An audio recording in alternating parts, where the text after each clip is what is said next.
नन्हा उल्लू। चैप्टर 4 है, क्लास 4 है। इस पाठ में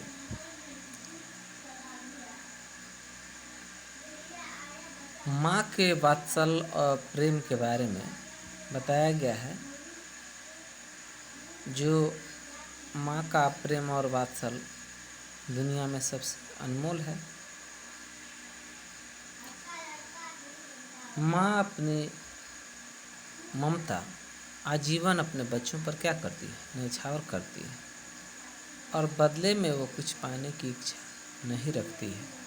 आइए पाठ में देखते हैं कि क्या है। जब वह 2 साल का हो गया तो नन्हे उल्लू ने सवाल पूछना शुरू किया। कौन 2 साल का हो गया? छोटा सा जो उल्लू था वह 2 साल का हो गया। तो नन्हे उल्लू ने क्या किया? प्रश्न पूछना शुरू किया। पूरी रात वह अपनी अम्मा के संग सितारों के नीचे बैठा रहता। सितारों के नीचे बैठा रहता पूरी रात। आसमान में कितने सितारे हैं? उसने एक रात अम्मा से पूछा। उसने उल्लू ने बहुत से अम्मा ने जवाब दिया। अम्मा ने जवाब दिया कि बहुत से सितारे हैं। कितने? नन्हे उल्लू ने आसमान की ओर देखते हुए पूछा। आसमान की ओर देखता है, प्रश्न करता है कि कितने उल्लू हैं। उसकी अम्मा मुस्कुराने लगी। तुम गिन कर देख लो, 1 2 3 4, इस तरह 101, 102। जब सूरज निकला, नन्हा उल्लू तब भी गिन रहा था। तारों को कौन गिन रहा था? छोटा सा जो उल्लू था वह 1001, 1002, यानी उसकी गिनती जारी है। कितने सितारे हैं आसमान में? अम्मा ने नन्हे उल्लू से पूछा। छोटा उल्लू से माँ पूछती है कि कितने सितारे हैं? इतने कि मैं गिन नहीं सकता। छोटा उल्लू क्या जवाब देता है कि इतने आसमान में तारे हैं जितने मैं गिन नहीं सकता। नन्हे उल्लू ने पलकें झपकाते हुए कहा और अपना सिर पंखों में छिपाकर वह झट से सो गया। अपने सिर को पंख में छिपाता है और क्या करता है? सो जाता है।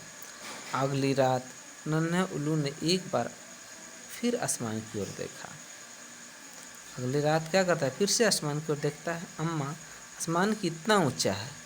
नन्हे उल्लू ने पूछा। बहुत ऊंचा। किसने कहा? अम्मा ने कहा। कितना ऊंचा?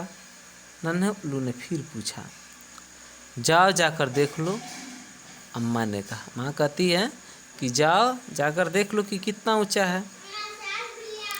तो नन्हा उल्लू उस ऊपर आसमान में उड़ा, अपने पेड़ से बहुत ऊपर। वह बादलों से भी ऊपर उड़ रहा था, लेकिन वह जितना ऊपर जाता आसमान और भी ऊपर चला जाता। यानी उड़ता गया अंतरिक्ष आकाश में, और जितना ऊंचा गया उससे और ऊंचा आसमान लग रहा था। जो कितना ऊंचा है, तो कितना ऊंचा है आसमान? अम्मा ने पूछा। इतना ऊंचा है कि मैं उड़कर पहुंच ही नहीं सकता। किसने कहा? छोटा उल्लू का बच्चा ने कहा, नन्हा उल्लू ने कहा। नन्हे उल्लू ने जवाब दिया। फिर उसने आंखें बंद की और झट से सो गया। नन्हा उल्लू आंख बंद करता है, सो जाता है। अगली रात नन्हे उल्लू ने समुद्र की लहरों की आवाज़ सुनी। किसकी आवाज़ सुनता है? समुद्र की लहरों की आवाज़ सुनता है। समुद्र में कितने लहरें हैं? उसने अम्मा से पूछा। अम्मा से छोटा ये उल्लू का बच्चा पूछता है कि समुद्र में कितने लहरें हैं? बहुत सी। अम्मा बोले। अम्मा क्या जवाब देती हैं कि बहुत सी है। कितनी? अब ये संख्या में जानना चाहता है। उन्हें उल्लू ने फिर पूछा। जाओ जाकर गिन लो, अम्मा ने जवाब दिया। ना उल्लू उड़कर समुद्र के किनारे आ पहुंचा। वह गिनने लगा। 1 2 3, 11 12 13, 1001, 1002। और जब सूरज निकला तो उसने देखा कि समुद्र अभी लहरों से भरा हुआ था।